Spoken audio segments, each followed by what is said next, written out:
Huzzah. Tim figured it out, guys. Our technical difficulties are still technically difficult, but at least it works now. Yeah, I mean, we'll see. I have no doubt that this will come up with some other problem. That's fair. Alex, you look exceptionally happy today. I am not. I'm not happy, nor am I exceptionally happy. Are you really exceptionally anything? You're just non-existent? I'm just here. Emotionally neutral? I'm just here, bro. We have to talk about the biggest news of the week. The biggest news, yeah. You have a horse's name now. Your horse has a name now. I should go get the document. Hold on. The moment's here, guys. The best thing to happen to me this weekend. So wait, when did you get the official documentation? At some point Thursday or Friday when I was already at the bus. So anyways, here he is. Pretty. Here's my guy. Here's my guy. His name is Castle Run. Castle Run.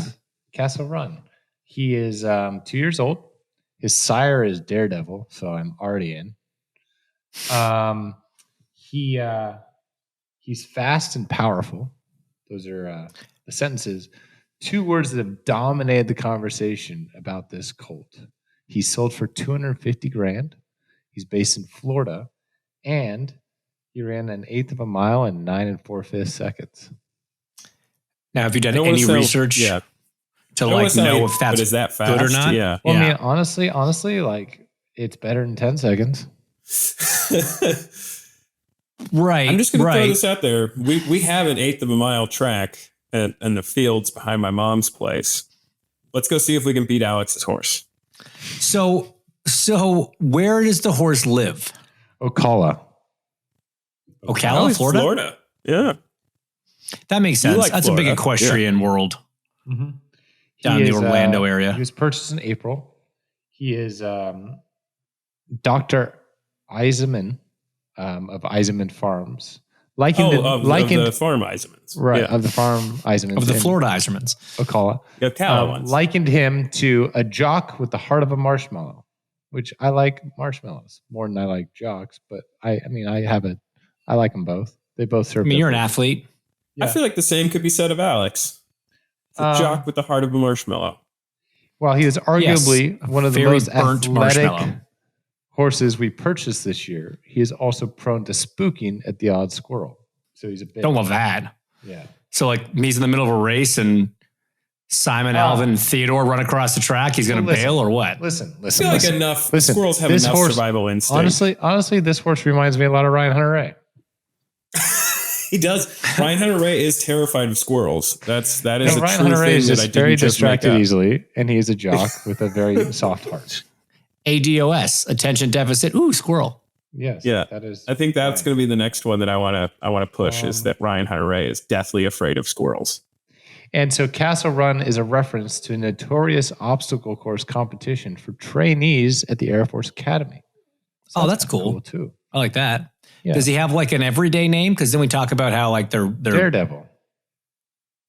Okay, sorry. I thought that was his sorry, name, which I took to be his parent. No, his name is Castle Run. That is just his name. But I thought they had like show names, like stage names for when they're competing, and then they're just like, Peanut or, I'll call him Horsey John. Horsey McHorseface. Horse. Hi, all right. Me and my horse. Okay. His name is Horse. Yeah. So, it should definitely be Cow. It's like every kid that's got a doll and like they just name it doll. Like, what's your bear name? What's your Teddy's name? Teddy. Copy. You ask someone what kind of car they drive. A blue one. Yeah. All right. Well, that about covers it. So I think we can wrap this one up early. No, wait. Hold on. When is the horse racing next? James, or first? Has he ever raced? Stop giving people follow-up questions. No, he hasn't raced yet. I will let you know when he will be racing. Okay. I just now got the horse and the I wasn't sure if there was like a schedule. The stuffed animal. He's brand the Beanie new. Baby. He's brand new. He hasn't run a race yet. He's not even trained yet. So I don't know. Later. Okay, yeah, I wasn't sure how much information was in this packet. I mean, are we just like a? I So it's read it like all. okay, it's basically like a fan club newsletter versus like a I essentially timeshare in Hawaii. I essentially adopted a koala based on the Sarah Right. McLachlan commercial, and this is the Correct. information I have. So Right. Okay. You have a certificate that says you own an Right. acre of the and moon. a picture. I got it. Okay. and yeah, And a You beanie got a baby. little baby horse stall. What's yeah, on your which hat? Diane will eat. This is America. It's a horse with a star. It's for America's best racing. Big horse guy. Oh, okay. Big All horse right. guy. I need to horse be guy. a big something guy.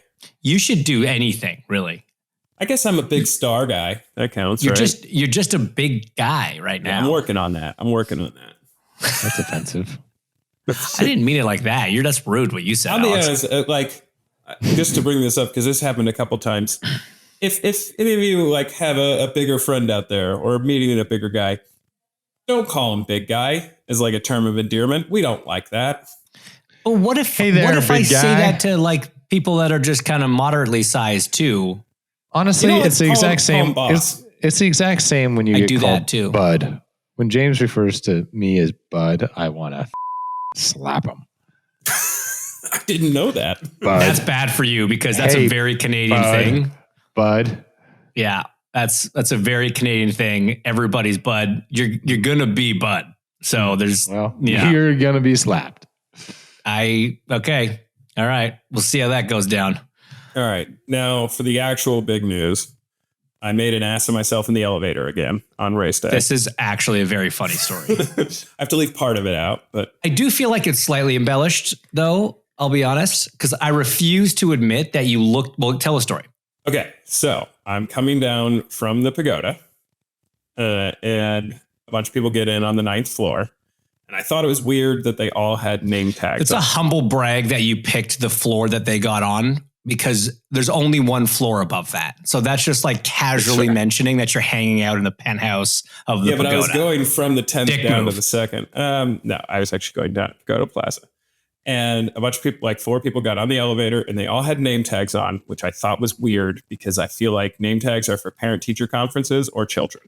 I just think it's odd. When, Spoken like somebody that's never worked in like corporate America because name tags are very, very normal at any kind of conference or gathering of people that don't work in the same office. But yes, carry on. But I get it, Tim. Like I will not wear a name tag. I refuse. yes. No, but dude, anything you're at an event for that has name tags, you're there as a special guest. Like people know who you are, Well, and that's why we're you're going to there. circle No. back to that.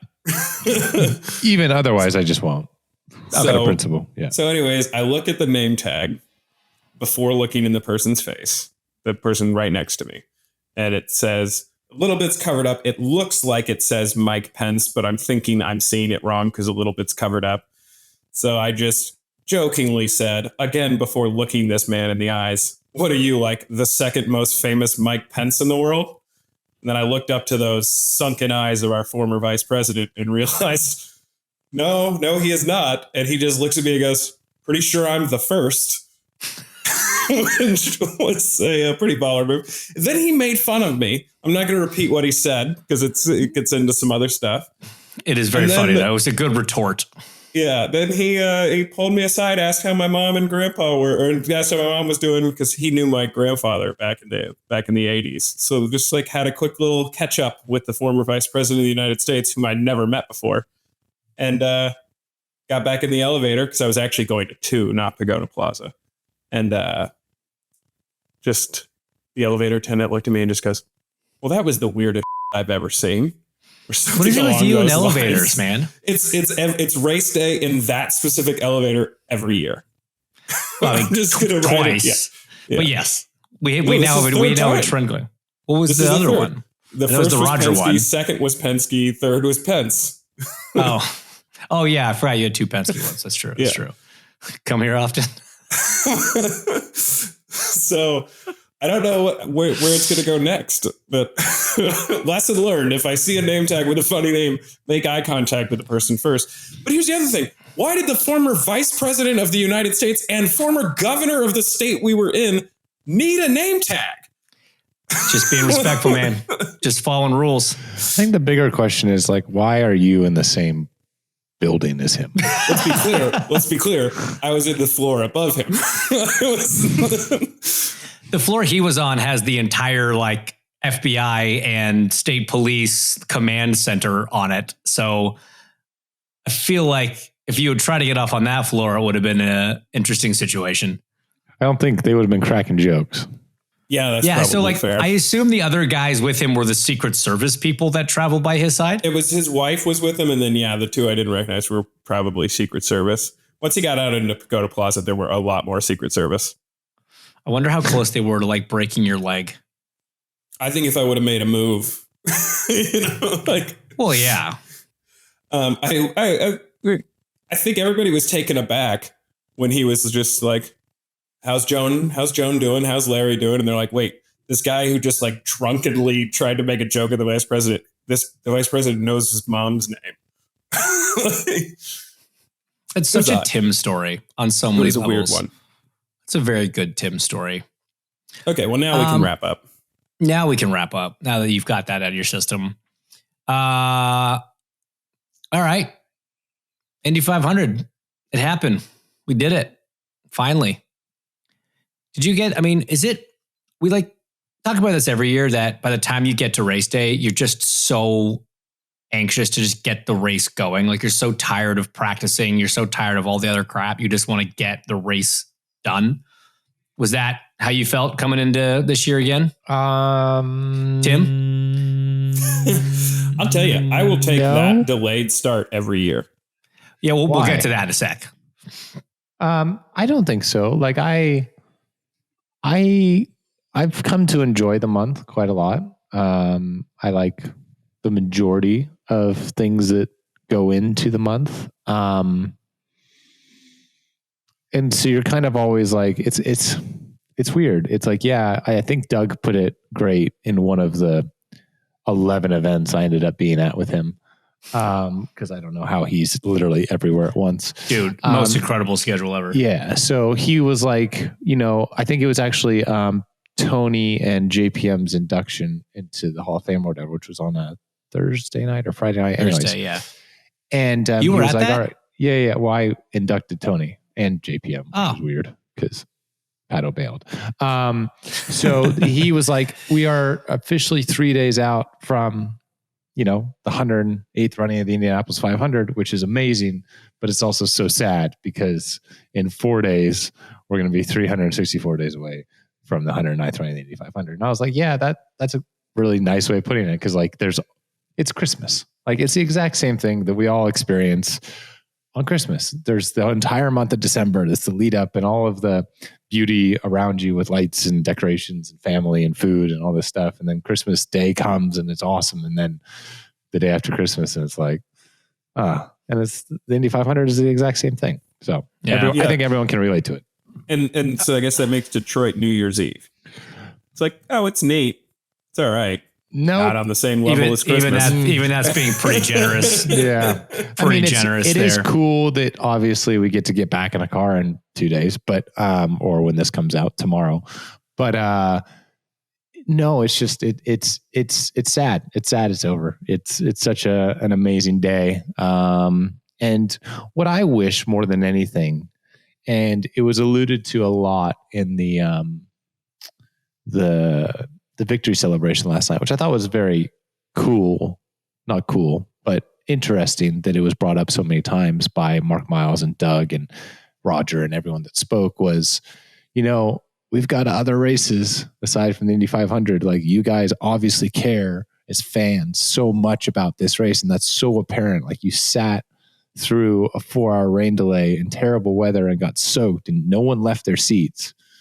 Like we do this again. We do this again next week and then again in 2 weeks. And like we race 16 other times, guys. Like check it out. It's still like, if you thought the race was pretty cool today, most of them are like that. So like there's more to see. And I think that if like the sadness of this event ending could be offset a little bit, if like some of our other events were as magical, if that makes sense. Yeah, for sure. I mean, start advertising for other races a month in advance like you do for this one, and you might have some of that. Like I don't actually have all. Right. I don't actually have, I don't know if I understand what you're saying. You're making it sound like you've got sympathy for them and what they're saying. I have less because I don't feel like they push the other races enough. I have no sympathy At all. for what I Okay. have no sympathy. All I'm saying is it's a sad reality that Yes, it's like it is. we're like having to remind people that like we do this 16 other times. Yeah, 100%. To be fair, Alex doesn't have sympathy for anybody.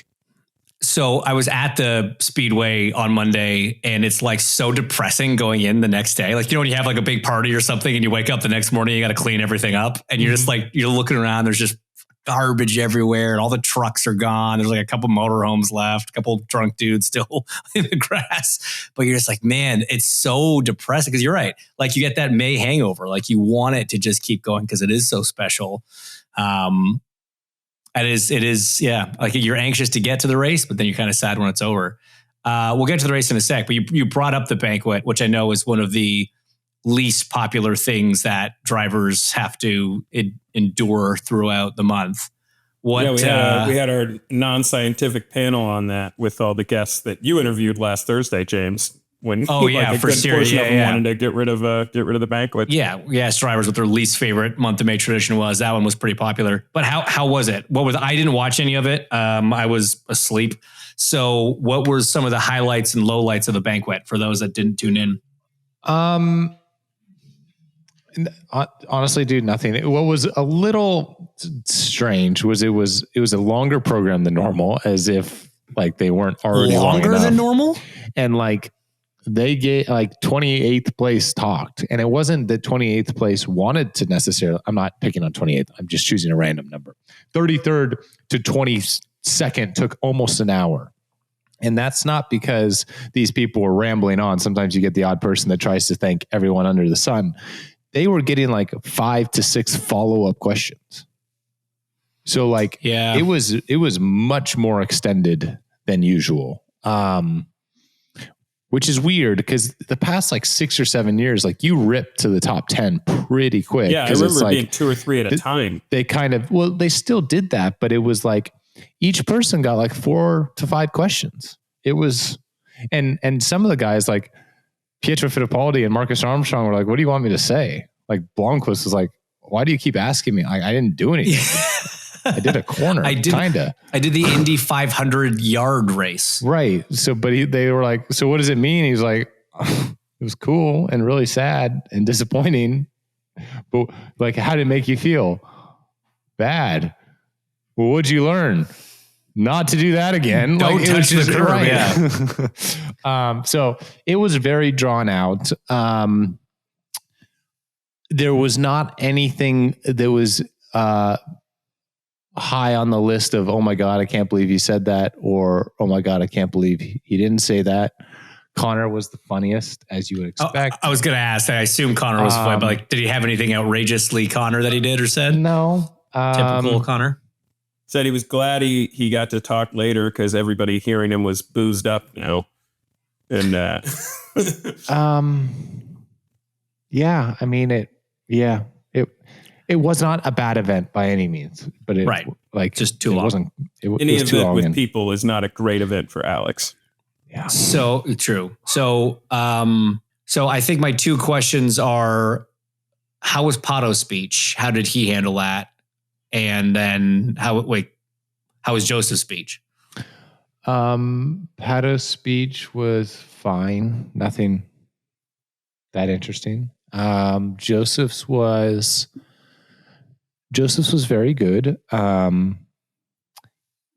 Didn't talk a whole lot about the race or really anything motorsports related. It was very much about the people on his car, his family, Memorial Day, families and veterans, the significance of the race to him, but very little about the actual race itself. But it was a very nice, he's very well spoken and it was very good. But yeah, I mean, there was nothing, it wasn't very emotional or anything. It was just kind of stating facts and thanking the people that contributed, and that's about it. Off you go.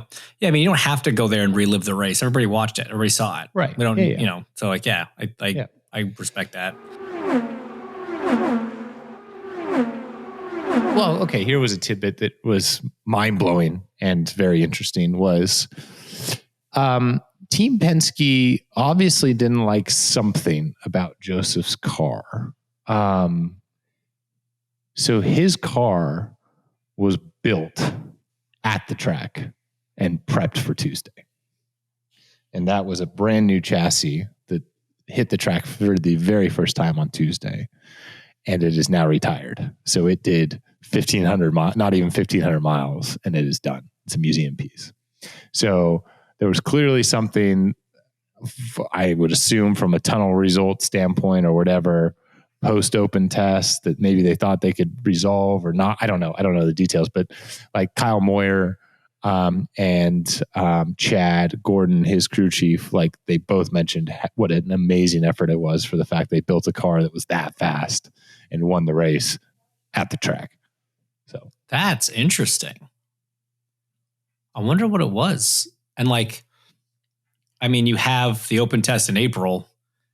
Why wouldn't you have started assembling that thing immediately if you thought there was a problem? And yeah, the other thing that we all realized after that is like, oh, that means they open test, they run their road course cars, so they have so much speed. Speed in the pocket. Yeah. Nice. That's neat for them. That's fun. Yeah. All right. Well, I mean, let's talk about the race. You had a very strong day. You started well. You finished well. What happened in between? We know where you started. We know where you finished. What was the 800 corners in between that like? Pretty good. I mean, I think we wouldn't have changed anything. We wouldn't have done anything different. Ultimately, I think myself, Joseph, Pillow, and Scott McLaughlin were kind of the guys for a lot of the race. Santino was a factor in that as well. The strategy split at one point, and there was quite a few cars that were kind of went on the aggressive approach on the 6-stop strategy, and Dix and Pato were the two leading guys on that. Wheels Yellow kind of leveled everything out for the most part. Ultimately we were short from a fuel standpoint at the end, which I think cost us everything ultimately, because we didn't have any sort of ability to fight Joseph and kind of keep track position with the fuel number that we needed. The reason for that, I'm not going to delve into on the podcast, but it's very sad and disappointing. So dealing with those emotions. And I think the other thing that's tough at the 500 currently is, we all talk about like the balance in traffic, and we all talk about, this package and how hard it is to follow and everything. But it's a bummer. And I'm not saying that this is the fault of anyone's. This is just reality. But it's a bummer when you're getting to 7:45 at night. You've got the most perfect track conditions that you could ever ask for. And after 500 miles, being in third is pretty much just being a spectator. Like, I feel like that's a pretty sad reality of like, you've worked and your whole team has worked really hard to be in a very strong position at the end of the race, and your hands are tied behind your back. Because once everyone starts essentially being flat and everyone's maximizing everything and being at the limit, because so much of that race is kind of just managing everything. And you've been a part of it, James, when it switches, like everything is exponentially harder and you're just pushing that much harder, right? And as it should be, you shouldn't just you shouldn't just drive around to win the 500. Speaking from experience. And when you're in third, you can't do anything. You just do anything. Like, there's not enough available grip on the front axle of these cars to be able to be third in line when everyone's flat. You just can't do it. And that sucks. That's sad, because it's like, even with the fuel situation, okay, we've got to improvise and fall back to third. in third, you can save enough fuel over like 4 or 5 laps. Maybe you can have a fight at the end. And it's like, okay, even if you're good on fuel, you can't do anything. And it's just like, right. Man. Especially by that part of the stint, the tires are sort of like, maybe for the first 10 laps, you could hang on as the guy in third and Not maybe really. make a move, but like certainly not on lap 23 of a stint. Yeah. So and it's a bummer. It's a bummer. And I mean, we still got an amazing finish. It was a race for the ages. I'm not saying anything really probably should be changed. It's just, you're so close and you can see it, but like you cannot affect the result. Yeah. You just and can't it's quite like, get there. This is really disappointing. So, that was my day. The team was phenomenal. Like I said, it's hard when you look back and there's really nothing that you would have done different with a car that was as strong as it was for the whole month, and you still end up with nothing. For the 500, it's tough, but that's the sport, man. That's the way it goes. I'm certainly not the first guy that has felt like we, missed out on one. I've had this feeling before. It doesn't get any easier, but that's okay, because ultimately, the people that finished in front of me also had an amazing day with amazing cars and amazing teams, and are also very well deserving. So like, that's how it works. It seemed like this year there were more guys that had really strong cars in traffic and in race trim than like at the same high level than what we've seen the last couple of years. I don't know if it looked that way out there, but I don't know that I agreed with that. Like I think there was like 5 cars that I saw that were very strong. The rest were kind of like, they were there because they had track position, or you were saving fuel and they weren't, or sort of thing. Like, no, there was clearly a separation. I think it was one of the harder 500s I've done, despite the conditions being so good. Like some of the wind gusts that we had, like I almost lost it 15 times in turn 1. Like there was a huge tailwind that was picking you up right as you exited turn 1. And the car was so loose through there.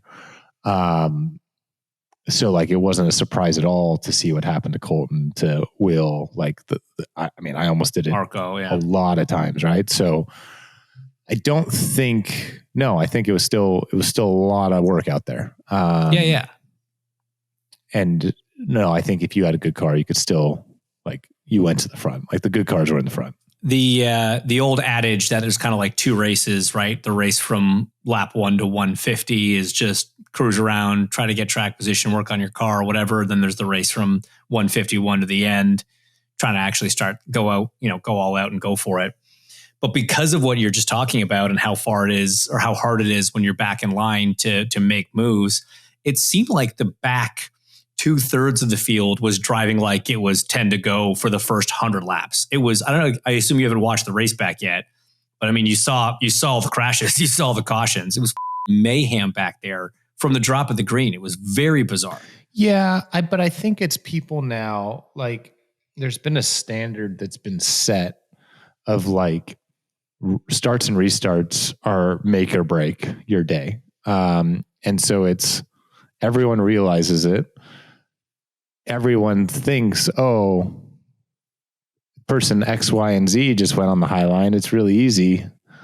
It ain't. Like, it's still like, there's still a technique to it. There's still like you can't just because there's no cars there, just doesn't mean you roll the outside and it's straightforward. Like, if you think it's free in one normally, like when you get high, it's super free. So like, I don't know. I think people just maybe are everyone is understanding that is their opportunity, but maybe not realizing like there's still quite a lot of risk with running lane 2 at Indy.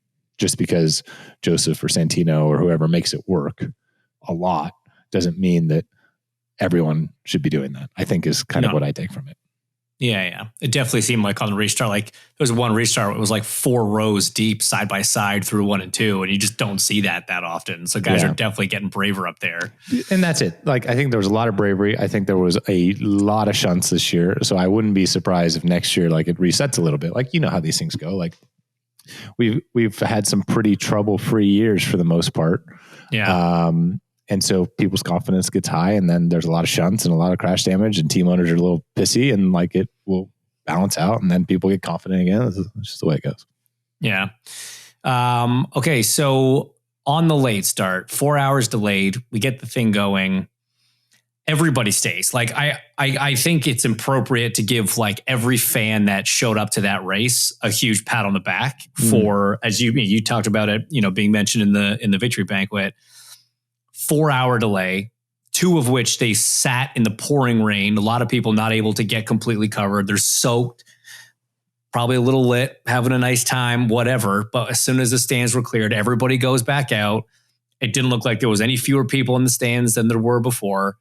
And the race gets going. Man, check barn this out. burner to the end. I want you to keep going on this, but like, so Ed was telling a story. So one of his buddies lives in Carmel. Got to the track super early, whatever, 7:30. Ed was keeping him posted with like updates from IndyCar. Okay, they're evacuating everybody. He left. He drove back to Carmel. Okay. 2 hours and 45 minutes later, he came back. Same parking spot. So that just goes to show no one left. He was the only guy that left the Indus Speedway. Exactly. He pulled back in the same spot. That's incredible. So like all of us saying like, oh my God, no one left. No. Like no one left. Literally no one left. That is awesome. I love that he left and came back. Yeah. That's I so also cool. I think we saw there were obviously a lot of problems with people leaving at that time at night, and there was congestion and problems getting out. Maybe a little worse than usual. But I think if you knew the race was going to go green at 3 or 4 rather than at noon and spread out people arriving, you would at least help on that congestion. Or maybe you wouldn't. Maybe everybody would still show up at crack of dawn. So this is the thing, right? So we had this great race, and the cooler conditions, whether it played a part or not, it's definitely not going to hurt the racing, right? As opposed to when the race normally ends at 3:30 in the absolutely hottest, stinkiest, sweatiest part of the day when track conditions are usually their worst. You have, more time to get to the track in the morning. You end up the end of your race is like in prime time Sunday night television. Shout out to NBC, largest audience in a long time, 10% increase over last year, over 5 million people, peaking at over 6 million people. Because of how well you guys did. Like it was a very good broadcast. It was a good broadcast. We did our best during the rain delays. We had a completely different format off the top of the show than we had planned because we were trying to push things forward and all this stuff. But the team did a great job. But yeah, the fans tuned in. They lifted the blackout in Indiana, which is, I think, a huge deal. And again, I don't think affected anybody. Nobody decided to go home and watch the race from home now that they could. I hope this is a lesson that's learned moving forward. But Alex, in your opinion, you look at all these things. I know it's a bit of a perfect storm, no pun intended. Do you think that there's any merit in looking at, in the future, pushing the start of the race to something like 3:00? Yes, because what's the reason we start at noon? Tradition? But that's not a good enough. That's not a good enough reason. Now you get the West Coast involved. Whether you're religious or not, the fact of the matter is Sunday morning on all coasts, people are going to church in the morning. So like if it's 9 a.m. start time on the West Coast, you're missing a pretty big chunk of audience. If you push that to 3:30, you're getting them back. They've had their brunches with family and come back and watch a race. I don't know what the downside is, quite frankly. You lose the ability for somebody to do the double. That's not a huge deal, that's not why this was started at noon 108 years ago. Oh, I know. I'm just saying. I'm just trying to think of any possible negatives. That would be a negative. So much bigger than that is that you do run into the start of the 600. So from a TV audience, but like I think if we've got the last 20 laps of the Indy 500 versus the first 30 laps of the Coke 600, people will just wait. Like they'll finish the 500 and then transition over. You don't need to do 3:30. You can do 2:30. Like whatever. Like it doesn't. Fine. Why does it have to be noon? If you could have it end in prime time, that would be good. Sure. Right. So just trying to look at it from that way. Okay. And from a track condition standpoint, the later you can start, the better it's going to be at the end, in theory. And I guess maybe they're thinking people leaving the track physically, it's harder to do as the sun goes down or things like that? I don't know. Maybe I would be more concerned about how much drunker everybody is trying to leave the track, because you're still going to get there at 6 a.m. That cannon's going off at 6 a.m. regardless, right? Regardless of what time the race starts, they're not going to change that tradition. So the gates will still open at 6. The cannon will go off at 6. And again, this year, once again, they need to go back to just a single cannon shot and not the whole fireworks display that goes on for 60 seconds, because it's very annoying for everybody that stays in the track. But if your race doesn't start till 3 o'clock and you're getting there at 7 a.m., 6 a.m., I could see that there might be a concern of like running out of beer and food. Yeah, but also like, I don't know. Maybe we trust adults to handle their own alcohol at their own pace. I know that doesn't. Is that happen coming at the from Indy you? 500. Yeah, but like, I'm not blaming the venue for me getting drunk. I'm not like, oh, there was a rain delay, that's why I drank 13 hours. No, I drank for 13 hours because I wanted to drink for 13 hours. But they're the ones that have to sweep you off the floor when you fall off the 10th floor of the pagoda patio. You're right. With the 3:30 p.m. end time, it's usually so immaculate clean at the Indy 500. It's not like they need hundreds of volunteers the next day to clean up as is. Sure, they sure do. Yeah, no, but I don't know if it's something that would even be considered, but we kind of had this inadvertent test of doing that, and I thought it went really well. So, the one thing it was, I mean, it certainly ended and it was getting dark. Like it was getting hard to see a little bit in 3. Yeah, I was going to say the sun looked like coming out of 3, going into 4 looked rough. Yeah, 3 it started at 3 instead of 4. Not easy. It was a 4:44 green flag, so it was almost 5 o'clock. Yeah, it's pretty late. It's pretty late. Started at 3:30. Yeah, you know, right. Like, okay. Now we talked about this. We talked about there are a ton of other races on the calendar, and if you care about the Indy 500, you should care about them.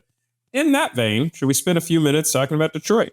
That's where we were going next. Just wanted to put a button on the 500. Another great month of May. Great week, great qualifying, great everything. The race was awesome, barn burner. Lots of action in the first half with all the crashes. I loved the fact that we had a green flag pit cycle on the last pit cycle, and like 5 or 6 guys running flat out, no cautions at the end, none of this red flag that we've had the last couple of years. Not that that's not exciting, but this is just, we've had that the last couple of years. It was nice to just have a solid 30 lap flat out green stint to the end and just drivers racing drivers for the biggest prize in the sport. Retweet. Two passes for the lead on the last lap. Right. Yeah. Just unreal. So yeah, compare that to Monaco, where the top 10 all finished where they started for the first time in history. A week? Oh. No, it's the first time in history where they've not had a single position change in the top 10. Did you watch that race? It was statistically the most boring race in the history of Formula 1. No. But like those cars are so big. They're so big. They don't fit. Like it's impossible to pass. You literally cannot do it. They need to just make Monaco, they just need to race like Formula 3 cars at Monaco and just let every team develop their own F3 car and just let them meet and just have a blast doing that. Because what they're doing now is just silly. You just hand out the trophy on Saturday and save Red Bull and Haas a couple $1 million in crash damage. And Esteban Ocon his job, apparently. I digress. Yes. Okay. Indy's done, which means you get no time off and straight to Detroit, because the people who make race schedules don't like the people who work in racing. So well, at least right after Detroit, we have another one. Oh yeah. And then at least right after that, you get 1 week off before there's a brand new component in the car and everything's different. Oh no, wait, sorry, that's Laguna. Road America. Yeah. Next week. No, I said it then after that one, but that's still wrong because no, we have a test before. Whatchamacallit. But yes, anyway, off to Detroit. Man, last year that track raced way better than I think anybody thought it was going to going in. We talked about that a bunch. How you feeling how do you feeling going into it? Indifferent. I mean, I don't know. It's hey, do you know? I don't know. What do you know? Have you simmed it? Don't have an opinion. No. Are we happy with our street course car? No. Yeah, that's not been necessarily the strength yet so far this year. James, anything for us to look out for at home, being your NBC expert? bumps. Apparently they've paved some spots. Do you know where they've done that? Or is that a track walk? No, I think Find they've out. tried to smooth out the entry of 3. So that's essentially turn 1 for the start. Because remember, we like broke mid-track there. So apparently that's better. And then the final corner, or the right next to pit lane where there was that super bump at the apex where Pato crashed. Yeah. That's been addressed, but everything else is the same. So I mean, it's not going to be much different. What did anybody talk about moving the alt start finish line around the second last corner so that way they did. they did do that? No, they talked about it. Oh. They didn't do it? No. Okay. Okay. Cool. Yeah. All right. So I Tim, to can't answer wait- your question, I can't wait to not get a lap until qualifying. I was just going to say, look forward to lots of impeding in practice and qualifying. Right. And no penalties, though. We're not going to do any of that. No. Let's not get crazy here, Alex. No. Cool. All right. Well, I assume it's the Detroit Chevrolet Grand Prix Detroit. There's an official name. I should know it. I don't yet. I will when it's on television, I promise. But in the Speaking meantime, of Chevy, like this isn't a PR thing or anything. It's just reality. They brought some freaking fire breathing monsters to Speedway this year. And I think Props to that them. was just really cool to be a part of. Cause like, yeah, I've been a part of both sides, but like the dominant year that I had with the Honda side was a great engine, but like a phenomenal aero kit. I've never been a part of like a just completely superior engine from a power standpoint. And that's just cool. Like it was just cool. Every time that you turned that thing on, you knew you had like a rocket, which was a nice feeling as a race car driver. So anyways, thanks, GM. Yeah, huge credit to everybody at Ilmore and Chevrolet. Because they showed up in a big way. They got swept the front row, took 2 of the top 3 spots. Oh wait, dude, before we go, I hate to even bring this up, but how the hell did Dixon get by you? And when did that happen? Because we didn't see it on TV. And I still don't know. I kept asking for replays, but they were obviously covering like the end and the winter and stuff. But what happened? So Pato got chopped pretty aggressively in 3 by Joseph. Yeah. And had a huge save. Yeah. And I was coming with a big old barrel of steam and slightly mistimed the run to pass him in 4 and had the mother of all JR Hildebrand take off understeers. And was like on the brakes to the wall thinking I was going to stow her in there. And so when Scott went by, I was like, okay, yeah, that's fine. Yeah. Still rolling. So you almost got Pato because again, we saw the chop and you see the car like fly up the wall. And you're like, but then I was like, it was kind of just on Joseph. I'll take second. And Joseph did nothing wrong. Pato did nothing. I misjudged it just straight up. So I was upset, and then I got a glimpse of something, and I went too hard, and last lap of the 500, baby, you got to go for it. All right, guys. Anyways. So this Sunday, Detroit, whatever the Grand Prix is called. Hopefully, it's as action packed as it was last year, but maybe a little bit better race up front. And real quick, one last thing unrelated. Our usual go-to guy at Sirius, Chris. He and his wife just had another baby. So unfortunately, he won't be hanging with us much for a while he's taking care of the newborn. But congratulations. Congrats to Chris and Mrs. Chris. And thank you guys who showed up on Carb Day to the live show down at Pagoda Plaza and everybody that was there on Monday for our live show. No, you're the one person that didn't show up to the Carb Day one, but that's fine. We had lots of fun guests and you did show up to Monday, which we appreciate. So thanks to everybody who came out for those. Maybe we'll do a live show at some other race. Who knows? In the meantime, take care